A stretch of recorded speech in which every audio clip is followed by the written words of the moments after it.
கம்பே ஒரு எதிரி, இளங்கோவடிகள் ஒரு எதிரி, இந்த திருவள்ளுமை ஒரு எதிரி. என்னுடைய எல்லாத்தையுமே குப்பைன்ட்டு அப்புறம் என்ன நீ சமூக சீர்திருத்தம் மாறுதல் எனக்கு நல்லது சொல்றது? அப்புறம் திருப்பி அவரை கொண்டாந்து கொள்கை வழிகாட்டினா எந்த இடத்துல கொள்கை வழிகாட்டி? பெண்ணிய உரிமையா? உனக்கு உடல் இச்சை வந்தா பெற்ற தாயோ மகளோ அக்காவோ தங்கச்சியோ அவர்களோட உறவை வச்சுக்கிட்டு சந்தோஷமா இருன்னு சொன்னது பெண்ணிய உரிமையா? நான் கேட்கறதுக்கு பதில் சொல்லணும். பெண்ணிய உரிமையா? சரி, மதுவுக்கு எதிராவா? 1000 தென்னை மரத்தை தன் தோட்டத்தில் இருந்ததை வெட்டினாருன்னு அவர் பகுத்தறிவாதின்னு தானே சொல்றீங்க. நான் ஒரு விவசாயி, ஏன் தோப்புல கல் இறக்க அனுமதி இல்லை, இவ்வளவுதானே? அம்மா நீங்க சொல்லுங்க, இவ்வளவுதானே? எவனாவது மரத்தை வெட்டுவானா?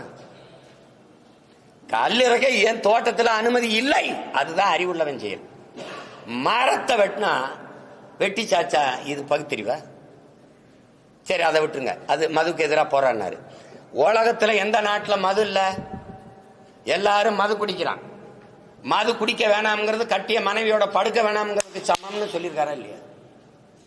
இப்ப இந்த இடத்துல ஏற்கிறீங்களா? நான் கேட்கறதுக்கு ஒன்னொன்னா பதில் சொல்லிட்டு வரணும். சமூக நீதிக்கும் பெரியாருக்கும் சம்பந்தம் இருக்கா? சமூக நீதி இடஒதுக்கீடு எங்க ஐயா ஆனமத்துக்கும் சம்பந்தம் இருக்கா? யாராவது சொல்லுங்க. நீங்க சொல்லுங்கம்மா. போராடி பெற்றுக் கொடுத்தவன் ஆனமத்தா பெரியாரா? எதையாவது பேசி இது பொதுக்கூட்ட மேடையாக்கி வெறியேற்றி விட்டாதீங்க. போங்க, அப்புறம் பேசுவோம். வேற ஏதாவது கேள்வி இருக்கா ஐயா?